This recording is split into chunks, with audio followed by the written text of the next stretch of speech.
धडगाव तालुक्यातील सरपंचांचे भर पावसात मुंबई मंत्रालयातील आझाद मैदानावर आंदोलन। धडगाव तालुक्याचे सरपंच मुंबईत भर पावसात रस्त्यावर उतरले। सरपंच परिषदेचा आंदोलनाचा आजचा दुसरा दिवस होता। 15वा वित्तचा खर्च करण्याची परवानगी मागणी। निवडणूक होऊन 2 वर्ष लोटली तरी खर्च करता येत नसल्या कारणाने अखेर सरपंचावर आंदोलन करण्याची वेळ आली। मागील 1 वर्षापासून प्रशासकीय पातळीवर पाठपुरावा करूनही देखील त्याची दखल घेतली जात नसल्याचा सरपंचाचा आरोप।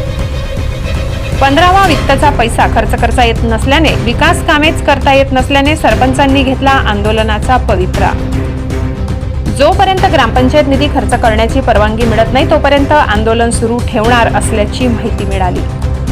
निधी नाही तर विकास कामे कशी करू, सरपंचाचा सवाल। आज नंदुरबार जिल्ह्यातील साधारणतः 30 ते 45 सरपंच आणि त्यांच्यासह संबंधित गावातील ग्रामपंचायत सदस्य आणि गावातील ग्रामस्थ असं मिळून साधारणतः आम्ही 100 ते 110 नंदुरबार जिल्ह्यातील सरपंच गावकरी ग्रामस्थ गेल्या 1.5 वर्षापासून आम्ही शासनाकडे जो ग्रामपंचायतचा 15 वित्त आयोगचा निधी आहे तो निधी खर्च व्हावा म्हणून आम्ही वेळोवेळी पाठपुरावा केलेला आहे, परंतु त्या प्रश्नाला अजूनपर्यंत कुठलाही मार्ग किंवा सकारात्मकपणे सरकारने आम्हाला सांगितलेला नाही आणि तो पैसा तसाच खात्यावर पडून आहे।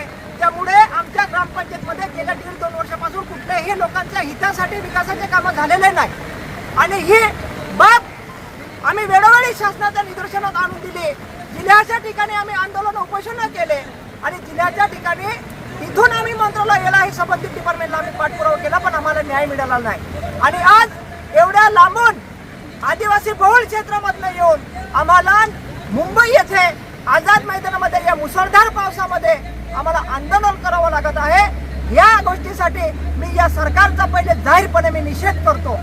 आम्ही फक्त सरपंच म्हणून आलो नाही तर आम्ही त्या जिल्ह्यातले 22 सरपंच आहे आणि त्या 22 गावातील जे 52 गावातील जे पण लोक आहे त्यांचे आम्ही प्रथम नागरिक आहे आणि अशी बाब असताना या मुद्द्याला कोणीही हात घातला नाही म्हणून जिल्ह्यातील एकाही प्रतिनिधीने आम्हाला सहकार्य केलं नाही, त्यांचा आम्ही या ठिकाणी धिक्कार करतो आणि आमच्या मागण्या जोपर्यंत पूर्ण करत नाही तोपर्यंत आम्ही या मुसळधार पावसामध्ये आझाद मैदान येथे आमचं आंदोलन सुरू राहणार आहे, याची शासनाने दखल घ्यावी। आमच्या मागण्या मान्य करा, मान्य करा, मान्य करा, आमच्या मागण्या मान्य करा, मान्य करा।